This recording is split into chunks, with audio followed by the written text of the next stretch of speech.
Hello student, welcome to my channel. Student, आज मैं एक नया चैप्टर स्टार्ट करने जा रहा हूँ जिसका नाम है वेक्टर। ठीक है, देखो ये जो चैप्टर है ये बहुत ज़्यादा इंपॉर्टेंट है, मोस्ट इंपॉर्टेंट एक तरह का समझ लो +1 का चैप्टर होता है, क्योंकि इस चैप्टर पे कई सारे चैप्टर डिपेंड होते हैं। ठीक है, तो वेक्टर मैं आज स्टार्ट करने जा रहा हूँ और आज के लेक्चर में मैं आपको बताऊँगा वेक्टर और स्केलर में डिफरेंस क्या है। फिर मैं आपको ये बताऊँगा पोजीशन वेक्टर क्या होता है। उसके बाद मैं पोजीशन वेक्टर और डिस्प्लेसमेंट वेक्टर में रिलेशन बताऊंगा, मैग्नीट्यूड कैसे निकलता है वेक्टर का, और पोजीशन वेक्टर को मैं रियल लाइफ से कोरिलेट करवाऊंगा। ठीक है, तुम्हें प्रैक्टिकली समझ में आ जाएगा ये किस तरह से बनता है। ठीक है ना, क्लियर है। तो आज का लेक्चर बहुत इंपॉर्टेंट होने जा रहा है, तो चलते हम लोग आज के लेक्चर पे। देखो सबसे पहले फिजिकल क्वांटिटी क्या होता है। फिजिकल क्वांटिटी क्या होता है ये तुम लोग जानते हो। फिजिकल क्वांटिटी वो क्वांटिटी होता है जिसको हम लोग मेजर कर सकते हैं, उसको हम लोग फिजिकल क्वांटिटी बोलते हैं। जैसे मास मेजर किया जा सकता है, डिस्टेंस मेजर किया जा सकता है, उसको फिजिकल क्वांटिटी बोलते हैं।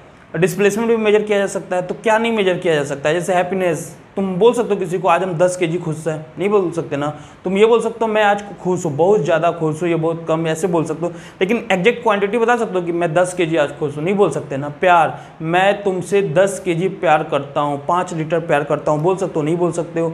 तो ये जो है ना फिजिकल क्वांटिटी में नहीं आता, जिसको तुम है ना क्वांटिटी में मेजर नहीं कर सकते, वो फिजिकल क्वांटिटी में नहीं आता। जैसे दर्द, क्या बोलते हो मेरे को बहुत दर्द कर रहा है, ये थोड़ी ना बोलते हो मेरे को आज 5 लीटर दर्द कर रहा है, कल 10 लीटर दर्द कर रहा था, ऐसे बोलते हो क्या? नहीं बोलते ना। ये बोल सकते हो कि मेरे को कल ज़्यादा दर्द था, आज थोड़ा कम दर्द है, ऐसे बोल सकते हो। ठीक है, तो सबसे पहले तो फिजिकल क्वांटिटी क्या होता है ये समझ में आ गया होगा। फिजिकल क्वांटिटी जो होते हैं ना वो 2 टाइप्स के होते हैं, वैसे 3 टाइप्स के होते हैं, लेकिन अभी मैं कन्फ्यूज नहीं करूँगा। अभी 2 पढ़ो, फिर मैं तीसरा बताऊँगा जब वो यूज होगा। ठीक है, फिजिकल क्वान्टिटीज ये 2 टाइप्स के होते हैं, एक होता है वेक्टर और एक होता है स्केलर। ठीक है, वेक्टर और स्केलर होता है, और एक टेंसर क्वांटिटी भी होता है, लेकिन वो हम लोग जब पढ़ेंगे एक ऐसी क्वांटिटी जब आएगी टेंसर वाली तो उसमें मैं बता दूंगा। अभी वेक्टर स्केलर पे आओ। देखो वेक्टर स्केलर में क्या होता है, ये इसके पास डायरेक्शन के साथ मैग्नीट्यूड भी होता है, स्केलर के पास बस मैग्नीट्यूड होता है। जैसे मास, जब तुम सब्जी लेने जाते हो क्या बोलते हो, मेरे को 5 kg आलू दे दो, यही बोलते हो ना, समझ जाता है सामने वाला 5 kg। और कुछ बोलने की ज़रूरत है? नहीं बोलने की ज़रूरत है। अब तुमको घर से है ना कोई एड्रेस बता रहा है 5 किलोमीटर आ जाओ हम मिल जाएंगे, 5 किलोमीटर आ जाओ हम मिल जाएंगे। बताओ वो 5 किलोमीटर सफिशिएंट डेटा है क्या? एकदम नहीं, क्योंकि जब तुम घर से निकलोगे 5 किलोमीटर राइट जाना है कि 5 किलोमीटर लेफ्ट जाना है तुमको पता ही नहीं। तो फिर डायरेक्शन वो बताएगा ना कि इधर से आना, ये गली आएगा, फिर राइट घूमना, फिर लेफ्ट घूमना, फिर सीधे चलना, फिर राइट, ऐसे बताएगा, तब तो तुम पहुँच पाओगे ना। तो कुछ ऐसी क्वांटिटी जिसमें डायरेक्शन मेंशन करना था, कुछ ऐसी क्वांटिटी जहाँ डायरेक्शन मेंशन करने की कोई ज़रूरत नहीं है। तो जहाँ डायरेक्शन मेंशन करना है वो कौन है? वेक्टर। जहाँ मेंशन नहीं करना वो क्या कौन है? स्केलर। बात समझ में आया मैं क्या बोल रहा हूँ? वेक्टर स्केलर में डिफरेंस है। ठीक है, क्लियर है। तो वेक्टर के पास क्या होता है? मैग्नीट्यूड प्लस डायरेक्शन, और इसमें क्या होता है? बस मैग्नीट्यूड। ठीक है, नो डायरेक्शन। इसमें मैग्नीट्यूड बस होता है मैग्नीट्यूड जो है MAG से मैग्नीट्यूड लिख रहे, शॉर्ट में लिख दिया, ठीक ना। और इसमें मैग्नीट्यूड प्लस डायरेक्शन दोनों होता है। क्लियर है सभी को? तो ये तो सिंपल डिफरेंस, ये सभी जानते थे, पहले से भी जानते थे, ठीक ना। तो अब हम लोग आते हैं वेक्टर पे, जो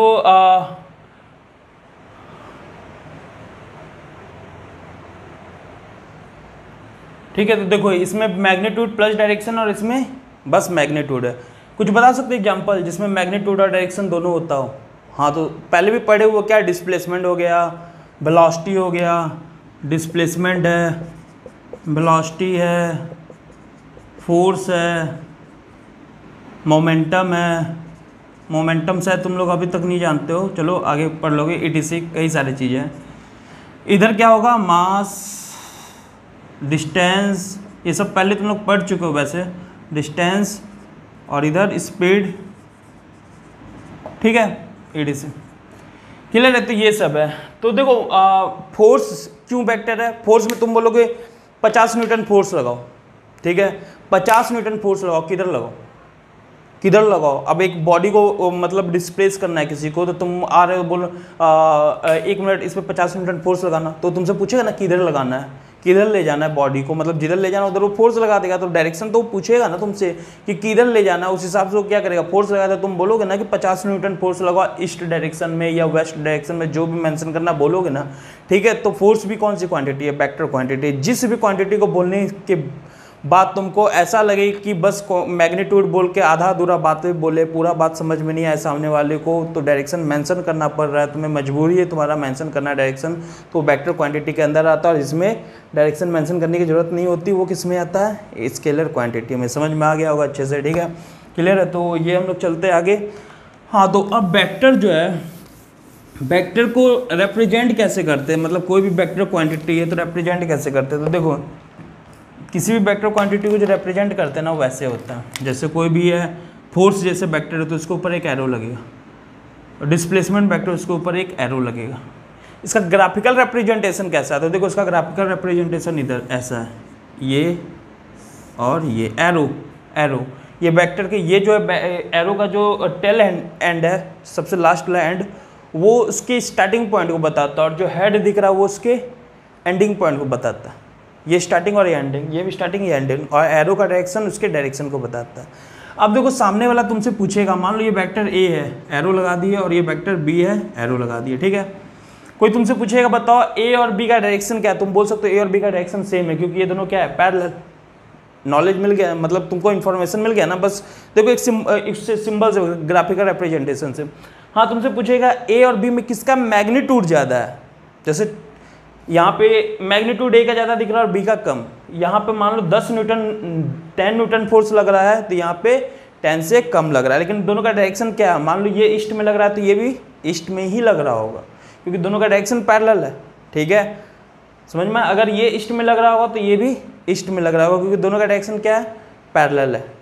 लेकिन हाँ, ऊपर वाले का अगर 20 न्यूटन फोर्स है तो नीचे वाले का 20 से कम होगा, ये इससे पता चल रहा है। क्योंकि देखो लेंथ ऑफ एरो जो है ना, वो क्या बताता है, मैग्नीट्यूड का, डायरेक्शन ऑफ एरो उस वेक्टर के डायरेक्शन को बताता है। ये लिख लो, ग्राफिकल रिप्रेजेंटेशन इस तरह से होता है।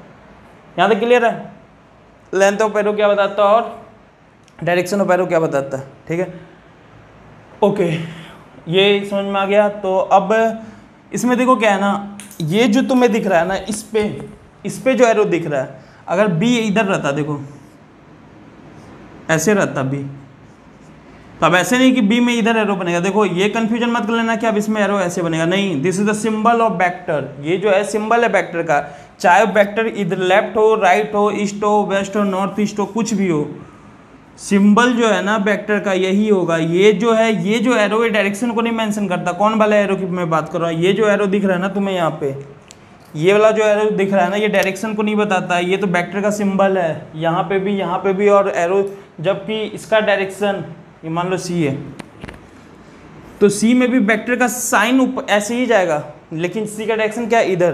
तो ये जो एरो दिख रहा है ना, जस्ट ऊपर जो होता है अल्फाबेट के ऊपर जो एरो है, वो वेक्टर का साइन है, चाहे वो वेक्टर किधर भी हो, उसका एरो इधर ही होगा, ठीक है। हाँ, ये जो एरो है ना बड़ा वाला, वो बताता है डायरेक्शन इसका क्या है। देखो सी का डायरेक्शन बी के अपोजिट है, सी का डायरेक्शन बी के अपोजिट है, सी का जो डायरेक्शन है वो बी के क्या अपोजिट, बी इधर और सी इधर।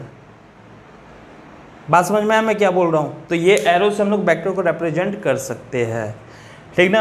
अब एक और चीज़ देखो क्या है, कोई भी स्केलर प्रोडक्ट होता है, हाँ ये हो गया तुम्हारा।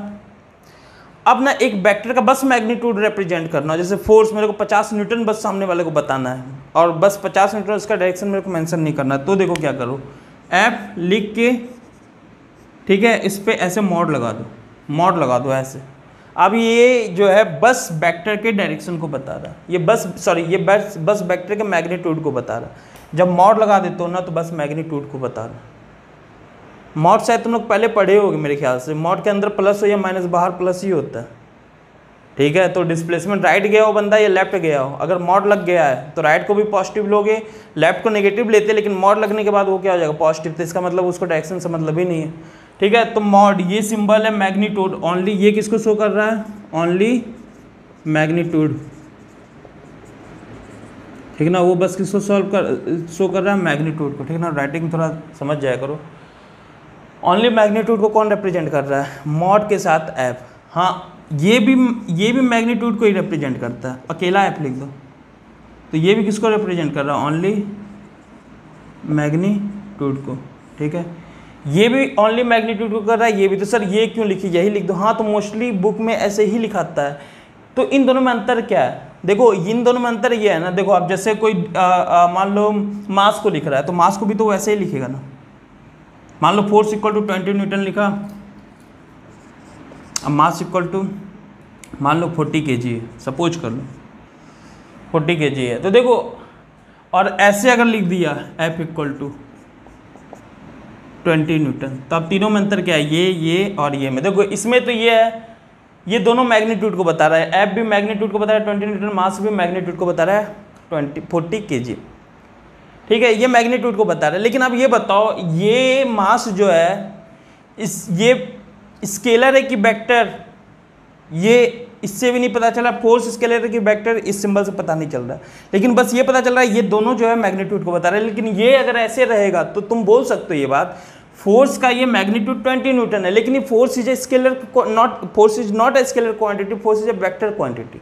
अगर ऐसे रिप्रेजेंटेड तो क्यों? क्योंकि वेक्टर के बाद मॉड है ना, तो तुम बोल सकते हो देखो इससे तुमको दो इन्फॉर्मेशन मिल रहा है। फोर्स का मैग्नीट्यूड तो 20 न्यूटन है, लेकिन फोर्स कौन सी क्वांटिटी? वेक्टर क्वांटिटी है।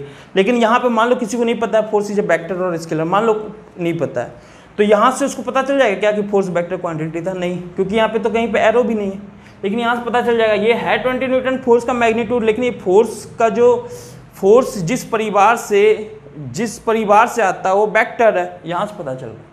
जैसा आप देखो यहाँ पे हम लिखते हैं C इक्वल टू मान लो कोई भी 60 कुछ भी यूनिट है, तो हम ये बोल सकते हैं ना C जो है का मैग्नीट्यूड 60, लेकिन ये जो C है वो वेक्टर क्वांटिटी। लेकिन अगर हम ऐसे लिख देते हैं, मान लो कोई B इक्वल टू कुछ भी लिख दो 40 यूनिट जो भी है। अब बताओ ये B इक्वल टू 40 यूनिट तो मैग्नीट्यूड बता रहा है, लेकिन तुम ये बता सकते हो क्या B स्केलर है कि वेक्टर? नो सर, नहीं पता B स्केलर है कि वेक्टर। लेकिन इसमें बोल सकते हो C का ये मैग्नीट्यूड है, लेकिन C is a vector quantity, क्योंकि वेक्टर का मॉड दिखा रहा है, ठीक है। अब इसी तरह C को हम ऐसे भी तो लिख सकते हैं C इक्वल टू 60, लेकिन अगर किसी को पता नहीं कि वेक्टर है कि स्केलर, तो C इक्वल टू 60 तो बता देगा उसका मैग्नीट्यूड 60, लेकिन C is a vector scalar नहीं पता, लेकिन इससे पता चल जाता है। तो इसलिए वो थोड़ा ज़्यादा डिटेल्स में बता देता है, ठीक है ना। बाकी कोई फर्क नहीं पड़ता, तुम इससे लिखो, इससे कोई फर्क नहीं पड़ता, क्योंकि कौन इंक बर्बाद करेगा? 1 लाइन 2 लाइन 3 लाइन का एक्स्ट्रा इंक बर्बाद होगा पेन का, तो कौन बर्बाद करेगा? ऐसा चाहे आप लिखो, ठीक है ना। तो समझ में आना चाहिए क्यों हम लोग ऐसे लिखते हैं। तो यहाँ तक क्लियर है सभी को, ठीक है ना। ओके, तो हम ये सब बता दिए। अब देखो क्या है ना, वेक्टर को हम तुमको है ना कार्टेशियन प्लेन में बता रहे हैं, Cartesian plane X Y Z axis में, ठीक है। देखो आप कैसे बता रहे हैं, सुनो। सबसे पहले कार्टेशियन कोऑर्डिनेट एक्सिस क्या होता है? देखो ये एक्स है और ये वाई है, ऐसे भी लिख सकते हैं एक्स वाई को, एक्स वाई दोनों सही है। जनरली हम लोग ये लिखते हैं, जनरली हम लोग यही लिखते हैं एक्स वाई एक्सिस में ये, क्योंकि ये हम लोग जनरली, लेकिन ये गलत है क्या? नहीं, गलत नहीं है। बस कोऑर्डिनेट एक्सिस होता क्या है? जिसमें तीनों एक्सिस क्या हो? परपेंडिकुलर हो ईच अदर। तीनों एक्सिस एक्स वाई जेड तीनों क्या हो? आपस में म्यूचुअली परपेंडिकुलर, मतलब तीनों जो है mutually perpendicular to each other होना चाहिए, सभी परपेंडिकुलर होना चाहिए। तो बताओ ये परपेंडिकुलर है, हाँ, यहाँ पे परपेंडिकुलर, हाँ, तो दोनों कोऑर्डिनेट एक्सिस है, दोनों कोऑर्डिनेट एक्सिस, दोनों सही है। लेकिन जनरली हम लोग ये बनाते हैं। जेड एक्सिस कैसे बनेगा? जेड एक्सिस ये बनेगा, ये जेड एक्सिस, ठीक है। एक और सिंबल होता है जेड एक्सिस का, वो भी हम बता दे रहे हैं, तुम लोग बाद में कंफ्यूज ना हो इसलिए। ये एक्स है और ये वाई, जेड को ऐसे भी बनाते हैं डॉटेड, चलो अलग कलर से बना देते हैं डॉटेड। ये सर आप क्या बनाया? देखो डॉटेड का मतलब जो होता है ना, शायद तुम लोग को हम बताए हुए पहले भी, 10th में भी बताए हुए तुम लोग। डॉटेड का मतलब होता है बाहर आना, बाहर आना। और अगर क्रॉस बना हुआ है ना, तो इसका मतलब होता है अंदर जाना। मतलब जैसे देखो ये जो प्लेन में है ना, प्लेन में ये लाइन बना सकते हैं, ये ऐसे थोड़ी ना उठा सकते हैं, इंक से ऐसे बना सकते हैं क्या? नहीं बन सकता ना, तो उसके लिए ये बनता है। डॉट का मतलब होता है बाहर आना और क्रॉस का मतलब होता है अंदर जाना। अब सर ये कैसे याद रखिएगा? तो देखो डॉट का मतलब बाहर आने का मतलब, देखो अगर तुम्हारी तरफ एरो आ रहा होगा तो एरो का तुम्हें क्या दिखेगा? बताओ, पॉइंट तो इसलिए पॉइंट मतलब डॉट का मतलब बाहर आना। अगर एरो तुम्हारे से अंदर जा रहा है, ये एरो अंदर जा रहा होगा तो तुमको क्या दिख रहा है, एरो का पीछे एरो का क्या होता है, एरो के पीछे क्या होता है, क्रॉस होता है ना, क्रॉस होता है ना एरो के पीछे, ऐसे बना होता है ना, ऐसे होता है, तो वो पीछे से क्रॉस ही दिखता है। अगर उसको फ्रंट से देखो, फ्रंट भी उसका क्रॉस दिखता है, तो इसलिए अंदर जाने वाले को हम लोग क्रॉस लेते हैं, ठीक है ना। तो इससे भी रिप्रेजेंट हो सकता है, या तो ये करो या तो ये करो, ठीक है ना, क्लियर है, ओके।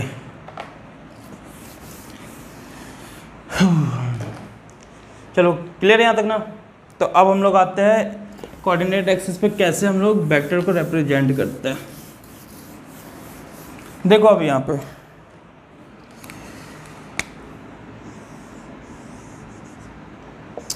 ये मान लो x है और ये y, एक बंदा 5 मीटर गया, कितना 5 मीटर जाता है, 5 मीटर जाता है, तो ये ओरिजिन है, ये क्या है ओरिजिन।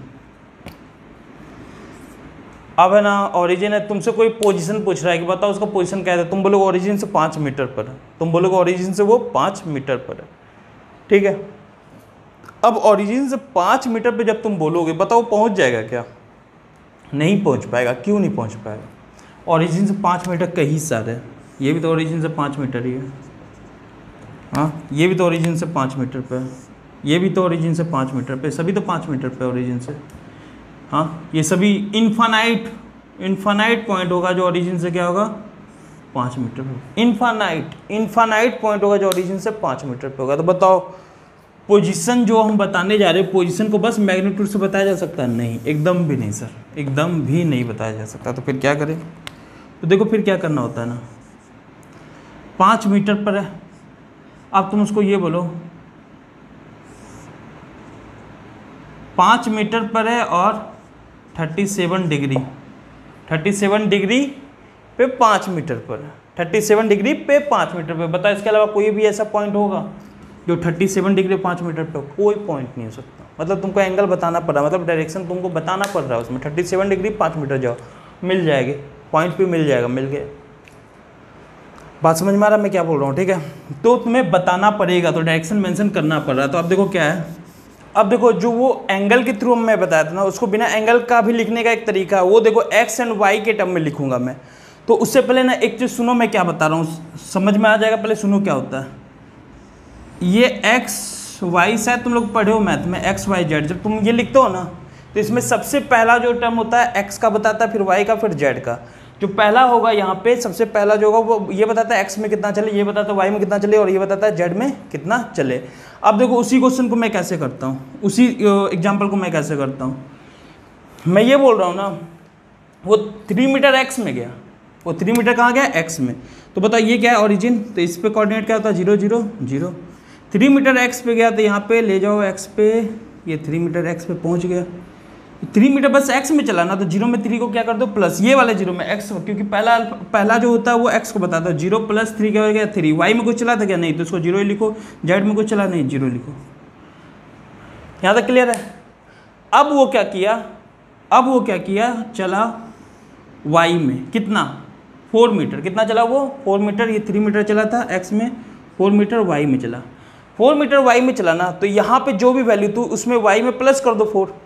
तो बताओ 3 यहाँ से यहाँ तक में बस वाई में चला ना, एक्स में तो कुछ नहीं चला। यहाँ से यहाँ तक में बस वाई में चला, एक्स में नहीं चला, क्योंकि एक्स तो इधर है, वाई में चला। तो अब बताओ एक्स में कुछ नहीं चला तो एक्स तो एज इट इज रह जाएगा 3। वाई में चला तो 0 प्लस क्या करोगे 4, तो 4, और जेड में कुछ नहीं चला तो 0। तो यहाँ पे कोऑर्डिनेट क्या गया 3 4। तो अब अगर कोई तुमसे पूछे कि बताओ वो कितना चला था, तुम ये बोल सकते हो यहाँ पे फाइनल पॉइंट देखो, नॉट कि ये पॉइंट देखो, ये पॉइंट देखने का कोई मतलब नहीं, फाइनल पॉइंट देखना। ये पॉइंट फाइनल पॉइंट क्या है 3 4 0, मतलब 3 एक्स में चला, 4 वाई में चला और 0 जेड में चला। यहाँ से बोल सकते हो। अगर मैं इसको प्रूव भी कर सकता हूँ, देखो कैसे, ये 3 और ये 4 है, तो रियल में वो ये चला है, ये चला है ना, तो चेक कर लो 3 4 रियल में क्या चला है, ये चला है, ठीक है ना। तो तुम यहाँ से ये देख लो ये कितना चला 3 4, तो उसको सॉल्व कर लो। तो इसका ये 4 ये 3, तो ये क्या हो जाएगा, पाइथागोरस थ्योरम लगाओ, 3 3 9 + 4 4 16 = √25 = क्या आ गया 5। ठीक है, तो 5 मीटर चला है ना, लेकिन ये रियल में ना 5 मीटर 37 डिग्री नहीं है, ये 53 डिग्री। वो मेरे को कैसे समझ में आया वो मैं तुम्हें बाद में बता दूंगा, ठीक है, अभी मत वो नहीं तो कंफ्यूज हो जाओगे। यहाँ 53 डिग्री क्योंकि 4 सामने है ना, वो मैं बाद में बता दूंगा, मुझे कैसे पता चले 53 डिग्री। वैसे मैं बता रहा हूँ, देखो ये क्या आ गया 5 आ गया, तो तुम ऐसे बोल सकते हो 3 मीटर और वो 4 मीटर। 3 मीटर एक्स में चला, 4 मीटर वो वाई में चला, तो भी तुम है ना उसके एग्जैक्ट पॉइंट को बता सकते हो। तो रियल में वो कहाँ पे चला है, 3x में 4y में, तो रियल में अगर बोला जाए डिस्टेंस कितना चला है तो उसका मैग्नीट्यूड निकाल दो, इसका क्या निकाल दो मैग्नीट्यूड, तो वो कितना आ गया 5। ठीक है, यहाँ जो एंगल आएगा इस ट्रायंगल का, यहाँ 53 डिग्री आएगा, 37 नहीं। हाँ, यही अगर ये 4 मीटर होता और ये 3 मीटर होता ना, तो यहाँ 37 डिग्री आ जाना था, फिर यहाँ 37 डिग्री आ जाता। समझ में आया? ठीक है, तो ये कैसे आ रहा है ये मैं बता दूंगा। 3, 4, 5 का ट्रायंगल होता है, उसमें अभी कंफ्यूज होने की कोई भी जरूरत नहीं है ये वाले कॉन्सेप्ट में, बस ये समझो कि मैं क्या बताया। क्लियर है? ओके, ये समझ में आ गया। तो एक चीज़ और ध्यान देना, अब देखो प्रॉब्लम क्या है ना मेरे को, अब किसी को ये बताओगे कि 3x में गया, y में 4 गया, इतना लंबा थोड़ी ना बताने बैठोगे, ठीक है।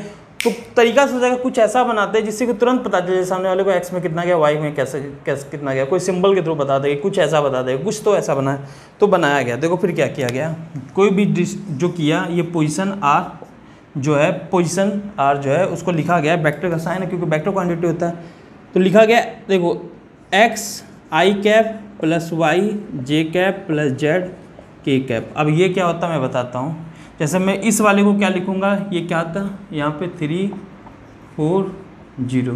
तो देखो आई कैप जो है ना, आई कैप जो है एक्स का डायरेक्शन है, यहाँ पे आई कैप जो वो किसका डायरेक्शन है बच्चों, एक्स का। आई कैप किसका डायरेक्शन है, एक्स का। अगर एक्स में जब जा रहा है वो, तो आई कैप आई एक्स के डायरेक्शन को बताता है, वाई वाई के डायरेक्शन को, और के किसके डायरेक्शन को, जेड के। यहाँ पे सिंबल ये जो दिख रहा है ना तुम्हें आई पे कैप जो यूनिट वेक्टर होता है। यूनिट वेक्टर का मतलब क्या होगा, इसके पास मैग्नीट्यूड बस 1 का होता है, 1 मैग्नीट्यूड होता है, बस इसके पास क्या होता है, डायरेक्शन। मैग्नीट्यूड 1 होता है और डायरेक्शन होता है इसके पास, ठीक है। इसके बारे में भी हम लोग आगे अच्छे से बात करेंगे। अभी के लिए समझो जो कैप आता है वो यूनिट वेक्टर को बताता है। यूनिट वेक्टर क्या होता है, जिसका मैग्नीट्यूड क्या है, 1। जैसे 1 मीटर हम ईस्ट में चले तो वो यूनिट वेक्टर, ठीक है।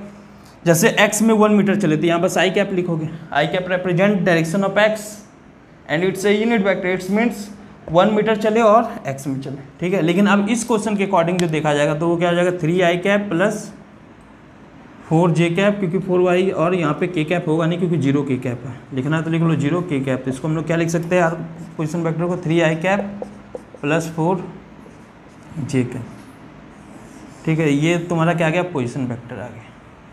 ये क्या आ गया बच्चों, पोजिशन वेक्टर आ गया। तो अब इसको देखो कुछ भी नहीं बनाने की जरूरत है, बस सामने वाला बस बोल देगा r equal to 3i cap plus 4j cap. सामने वाला समझ जाएगा i के सामने क्या है 3, तो मतलब 3x में चला, i represent the direction of x, and 4j मतलब 4 मीटर, j में चला मतलब y में चला, और z में कुछ भी नहीं चला, ठीक है। अगर ऐसे को लिख दे r equal to 2i cap minus 4j cap plus 6k cap, इसका मतलब है x में कितना चला 2 मीटर, y में -4 है ना, मतलब वो y ऊपर नहीं गया, y नीचे गया, नेगेटिव एक्सिस, नेगेटिव y में, तो 4 चला, और z में वो कितना चला 6 चला। अभी तुम लोग को मैं अच्छे से इसको बता दूंगा, अच्छे से समझ में आ जाएगा, ठीक है। तो ये तुम्हारा पोजीशन वेक्टर। यहाँ तक किसी को कोई डाउट है, नहीं होना चाहिए मेरे को डाउट, मुझे नहीं लगता तुम लोग को डाउट होना चाहिए यहाँ तक। अब देखो हाँ, तुमसे ना जैसे इसकी जगह मैग्नीट्यूड पूछ देगा, बताओ तुम मैग्नीट्यूड, डिस्टेंस बताओ, डिस्प्लेसमेंट के बारे में कुछ मत बताओ, डिस्टेंस बताओ कितना चल। तो देखो मैग्नीट्यूड निकालने का तरीका क्या होता है, ये मॉड बनाओ, और फॉर्मूला में बता देता हूँ। x के कोफिशिएंट का स्क्वायर कितना है 3, तो 3 का स्क्वायर, y के कोफिशिएंट का स्क्वायर 4 का स्क्वायर। ये मॉड निकालने का तरीका है। रूट x के कोफिशिएंट, i के कोफिशिएंट का स्क्वायर प्लस j के कोफिशिएंट का स्क्वायर प्लस k के कोफिशिएंट का स्क्वायर। k यहाँ है ना, तो ये, तो बताइए कितना बन गया, इसको 3 9 प्लस 16, तो ये देख लेना 5 मीटर बन गया। तो ये क्या आ गया तुम्हारा मॉड। तो मॉड निकालने का तरीका ये है, ठीक है। तो मॉड का फॉर्मूला क्या है, मान लो कोई भी वेक्टर दिया हुआ है, A I cap plus B J cap plus C K cap, तो तुम क्या लिखोगे मॉड में, ए का स्क्वायर प्लस बी का स्क्वायर प्लस सी का स्क्वायर, आई के कोफिशिएंट का स्क्वायर प्लस जे के कोफिशिएंट का स्क्वायर प्लस के कोफिशिएंट का स्क्वायर, ठीक है। क्लियर है, बात समझे। ए का स्क्वायर प्लस बी का स्क्वायर प्लस आई के कोफिशिएंट का स्क्वायर प्लस जे के कोफिशिएंट का स्क्वायर प्लस के कोफिशिएंट का स्क्वायर,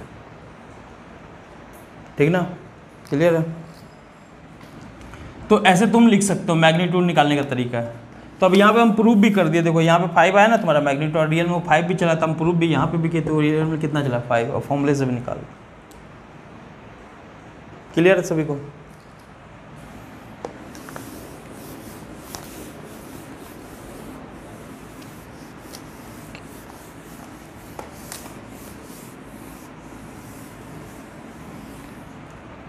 चलो ठीक है, ये हो गया। अब देखो तुम लोग कोऑर्डिनेट लिखना सीखो पहले। जैसे ये क्यूब है ना, क्यूब है, मान लो 1 मीटर का ये क्यूब है, ठीक है, 1 मीटर का ये क्यूब रखा हुआ है। तो कोऑर्डिनेट बताओ, इस वाले कॉर्नर का कोऑर्डिनेट क्या होगा? 0 0 होगा, होगा ना, क्लियर है। चलो यहाँ पे एक क्यूब बना देते हैं, समझाएंगे इससे।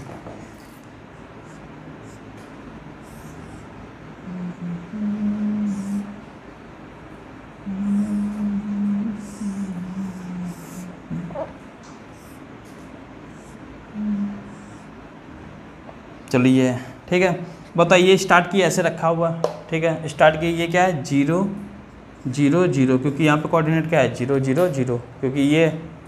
अब बताओ जब तुम इधर जाओगे तो बस x में चले ना, बस इधर गए तो x में चले, तो इस वाले का कोऑर्डिनेट कितना होगा? मान लो ये 1 मीटर का है तो 1 0 0।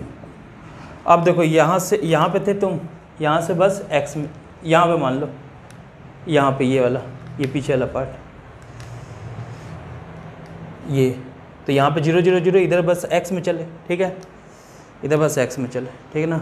अब देखो तुम ऊपर उठ गए, ऊपर उठ गए ऐसे ऐसे, वो तो x में भी चले, y में, सॉरी यहाँ से बस y में चलो ना, तो इसमें ऐड कर दो तो क्या हो जाएगा? 1, x में कोई चेंज नहीं हुआ, यहाँ से यहाँ तक y में हुआ कितना? 1, तो 1 और 0, z में कुछ नहीं चले। z में कब चलोगे? देखो यहाँ पे थे हम, ये पीछे वाले पार्ट पे थे, इससे पहले हम इधर गए, मतलब इधर गए, फिर हम ऊपर चढ़े, अब हम इधर आते हैं, ये वाला ऐसे आए, इसका कोऑर्डिनेट कोई पूछेगा तो बताओ। इधर जब गए बस जेड में चले ना, क्योंकि ये एक्स ये वाई एक्सिस है ये वाला, और ये क्या है बच्चों? एक्स एक्सिस है, ये वाई एक्सिस और ये एक्स एक्सिस। तो पहले यहाँ पे थे, यही मान लो, यहाँ सामने दिख रहा है तुम लोग को, यहाँ 0 0 0 था, इधर गए तो क्या हो गया? यहाँ 0 0 0 था, इधर गए तो क्या हो गया? 1 0 0, क्योंकि एक्स में चले। अब बताओ यहाँ वाई पे चल दिए, तो यहाँ पे क्या लिख दिया? एक्स वाई है, वाई में 1 प्लस कर दो तो 1 1 0। अब अगर कोई इधर जाता है, देखो यहाँ पे हम लोग थे, x में 1 1 0 हो गया, फिर y में प्लस कर दो तो 1 x का 1 ही रहेगा, y में 1 1 0 हो गया ये, क्योंकि y में 1 प्लस हो गया। अब मान लो तुम पीछे गए मतलब अंदर गए ना, तुम अंदर गए ना, माइनस जेड में गए ना, इधर जाते तो प्लस जेड, इधर माइनस जेड में गए 1, तो यहाँ इसको क्या लिखोगे? इसको, लेकिन हम इसको इधर माने हुए ना, चलो इसको इधर माने हुए तो पीछे से करना होगा, चलो ठीक है कोई बात नहीं। अब बताओ, इससे ही समझ लो, तुम इधर गए, इसके अकॉर्डिंग हम इसको आगे मान लिए, इतना पीछे मानना था, चलो कोई बात नहीं, इसी से देख लो 1 1 0। अब तुम इधर जब आए इधर, तो अब बताओ जेड में चलो, क्योंकि ये अंदर रखा हुआ था, इसका कोऑर्डिनेट तुम्हें पता है, ये वाले का कितना है? 1 1 0। अब ऊपर आया हो ना, देखो भी यहाँ से, इस वाले से इसका कोऑर्डिनेट तुम्हें पता है क्या? 1 1 0।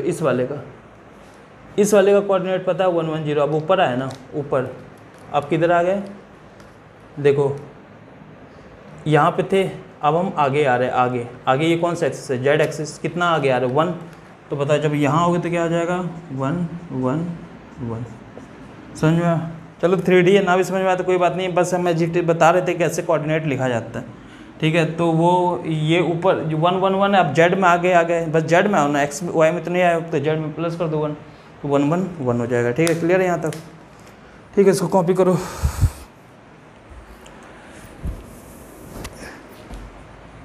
चलो ठीक है, ये हो गया ना। अब डिस्टेंस एंड डिस्प्लेसमेंट वेक्टर का मैं तुम्हें कॉन्सेप्ट समझाने जा रहा हूँ, ठीक है। हाँ, तो हम क्या क्या अभी सीखे? पोजीशन वेक्टर कैसे निकालता है, डिस्प्लेसमेंट वेक्टर कैसे, मैग्नीट्यूड कैसे निकालते किसी भी पोजीशन वेक्टर का। तो देखो अभी हम बताए हुए क्या,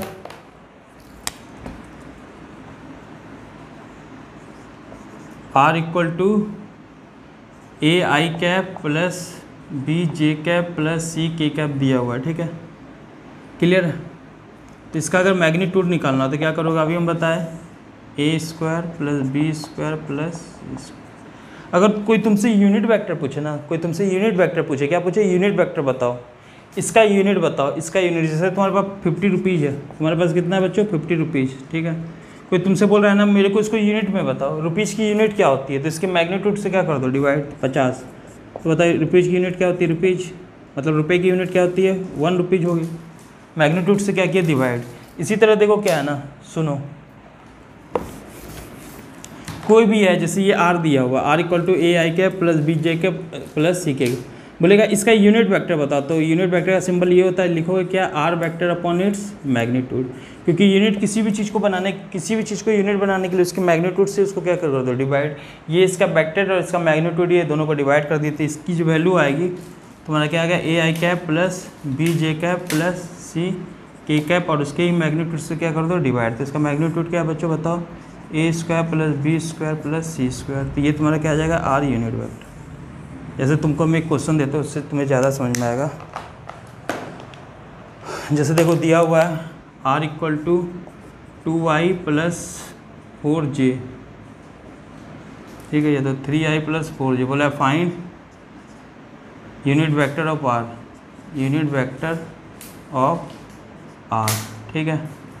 तो हम लोग क्या बोलेंगे R unit vector equal to क्या होगा R vector upon its magnitude. तो आर वेक्टर क्या है 3i cap plus 4j cap, और उसके मैग्नीट्यूड से डिवाइड कर दो। इसका मैग्नीट्यूड बताओ, निकालना आता है तुम्हें, कैसे निकालोगे, i के कोफिशिएंट का स्क्वायर क्या हो गया 3 3 जा 9 प्लस j के 4 4 जा 16, तो ये क्या आ गया 25 इक्वल टू 5। तो इसको क्या कर दोगे R unit vector equal to 3i cap plus 4j cap upon 5, ये यूनिट वेक्टर है, इसका मैग्नीट्यूड यूनिट है। बोलोगे सब दिख तो नहीं रहा, चेक करना है तुम्हें तो चेक कर लो। अगर तुम्हें चेक करना है तो तुम चेक कर सकते हो। कैसे चेक करोगे, देखो आर, इसका मैग्नीट्यूड निकालना है ना, इसका देखो मैग्नीट्यूड निकालने के लिए क्या करोगे, तो बताओ इसको हम लोग ये लिख सकते हैं 3i upon cap upon 5 plus 4j cap upon 5। इसका मैग्नीट्यूड के लिए क्या करोगे i के कोफिशिएंट का स्क्वायर, तो क्या हो जाएगा 3/5 का स्क्वायर प्लस j का कोफिशिएंट 4/5 का स्क्वायर। डॉगी आ गया था नीचे। 9/25 प्लस 16/25। तो बताइए क्या बन गया 25 अपॉन ऊपर 16 प्लस 9 25 इक्वल टू क्या है √1, तो इक्वल टू 1। देखो इसकी यूनिट, इसका है जो मैग्नीट्यूड है 1 है। ना समझ में आया तो फिर से देखो यूनिट वेक्टर हम कैसे निकालते, फिर से रिपीट कर लो इसको, ठीक है। तो अब हम आते हैं डिस्प्लेसमेंट और पोजीशन वेक्टर पे, ठीक है ना। डिस्प्लेसमेंट और पोजीशन वेक्टर देखो क्या होता है। चलो यहाँ से निकलो, ऐसे निकलो यहाँ से, ये x और ये y, ये मान लो पॉइंट A और ये पॉइंट B, ठीक है। तो ये A का पोजीशन है, ये B का पोजीशन है। मान लो ये रेलवे स्टेशन और ये बस स्टैंड है। ये रेलवे स्टेशन नहीं, रेलवे स्टेशन बस स्टैंड ना मानो। देखो किसी भी शहर का जो ओरिजिनेशन होता है, जहाँ से रेफरेंस पॉइंट मानते हैं उसको ओरिजिनेशन बोलते हैं। जैसे किसी शहर में बस स्टैंड बड़ा होता है तो वहाँ से सबका डिस्टेंस होता है। जैसे कोई मान लो दिल्ली है, दिल्ली का रेलवे स्टेशन बहुत बड़ा है, तो दिल्ली का हर चीज़ जो है रेलवे स्टेशन से बोला गया कि ये जो है दिल्ली का लाल किला जो रेलवे स्टेशन से इतना दूर है, ठीक है। इसके बाद बोल दिया गया है कि ये क्या बोलते हैं इंडिया गेट स्टेशन से इतना दूर है, तो मतलब स्टेशन का ओरिजिन मान लिया गया। तो मान लो ये लाल किला और ये इंडिया गेट है, तो इंडिया गेट का ये लाल किला का पोजीशन वेक्टर है और ये इंडिया गेट का पोजीशन वेक्टर है। पोजीशन मतलब उसका पोजीशन बताया गया, ठीक है, क्लियर है। तो R1 जो है ये ये RA जो है ये लाल किला का पोजीशन वेक्टर, और ये RB जो है, ये जो RB है किसका पोजीशन वेक्टर बताओ, ये RB जो है, RA किसका है लाल किला का, और RB क्या है इंडिया गेट का, ये पोजीशन वेक्टर है।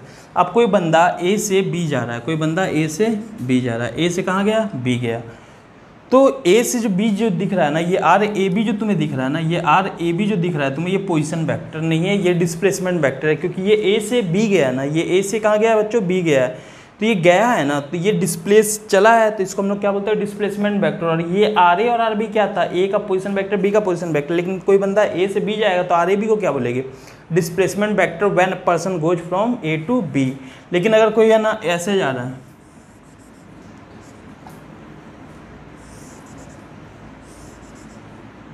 ये आर ए, ये आर बी। कोई बंदा अगर ऐसे जा रहा है तो इसको हम लोग लिखेंगे आर बी ए। ये पोजीशन वेक्टर है कब, जब वो इंडिया गेट से लाल किला जा रहा, समझे। ये पोजीशन, ये डिस्प्लेसमेंट वेक्टर होता है। तो अब ये सब में रिलेशन कैसे निकालेगा डिस्प्लेसमेंट वेक्टर और पोजीशन वेक्टर में? तो देखो बहुत सिंपल है निकालना। देखो कैसे निकालना है, तुम क्या करो, यहाँ से चलना स्टार्ट करो ओरिजिन से। जिधर जा रहे हो उधर ही अगर एरो है तो प्लस लो, और जिधर जा रहे हो उसके अपोजिट एरो है तो माइनस लो। बता रहे क्या मैं बताना, चलो यहाँ से ओ से स्टार्ट किए, ओ ए बी, यहाँ जा रहे हो तो यहाँ से यहाँ गए। जा भी तुम इधर रहे हो और तुम्हें घूमना है, पूरा एक सर्कल घूमना है। तुम जा भी इधर रहे हो और ए का एरो भी देखो ये वाला इधर ही है, तो यहाँ क्या लिखोगे, आर ए प्लस में। इधर गए, अब देखो घूमना है, दोबारा यहीं आना है, तो अब तुमको इधर जाना होगा। देखो तुम जा भी इधर रहे हो और ये वाला आर ए बी का भी एरो क्या है, इधर ही है, तो यहाँ क्या लिखोगे, आर ए बी। अब तुम इधर आ रहे हो लेकिन आर बी का एरो क्या है, इधर। तुम इधर आ रहे हो क्लोज करने के लिए, लेकिन आर बी का एरो इधर है, तो इसको क्या लिखो, minus R B equal to, बताओ इस यहाँ से स्टार्ट किए, चले ऐसे ऐसे ऐसे, दोबारा यहाँ पहुँच गए ना, तो जहाँ से स्टार्ट किए वहीं वहाँ पहुँच गए। तो what is the displacement, zero, तो यहाँ क्या लिखो, इक्वल टू जीरो। तो बताओ R A B equal to क्या आ गया, R B minus R A. तो ये this is the relation, this is the displacement vector. R A B is the displacement vector when a person start from A to and go to B, and R B and R A is the position vector of B vector and A, position of B and A. उसी तरह अगर R B है, देखो अब real में क्या बन रहा है, आर ए बी मतलब ए से स्टार्ट किया बी पे गया ना, ए से स्टार्ट किया बी पे गया, तो क्या लिखो, देखो ए से स्टार्ट किया बी पे गया, तो फाइनल क्या है बी और इनिशियल क्या है ए, तो फाइनल मैंने इनिशियल लिखा। अब अगर कोई आर बी ये पूछेगा, बी से स्टार्ट किया ए पे गया, तो फाइनल क्या है ए, तो R A minus R B होगा। समझ में आया, ये फॉर्मूला होता है पोजीशन और डिस्प्लेसमेंट वेक्टर का। ये तुम्हारा डिस्प्लेसमेंट वेक्टर, ये आर ए और बी का क्या है, पोजीशन वेक्टर। क्लियर है, तो ये समझ में आ गया होगा। तो आज के लिए लेक्चर इतना ही है। समझ में आ गया तो अंडरस्टूड लिखो कमेंट्स में, और अगर वीडियो अच्छा लगा हो तो लाइक करो, सब्सक्राइब करो, शेयर कर सकते हो वीडियो को तो शेयर ज़रूर करो। अब मैं मिलता हूँ आपको नेक्स्ट लेक्चर में, तब तक के लिए bye bye, take care, stay safe and जय हिंद, जय भारत।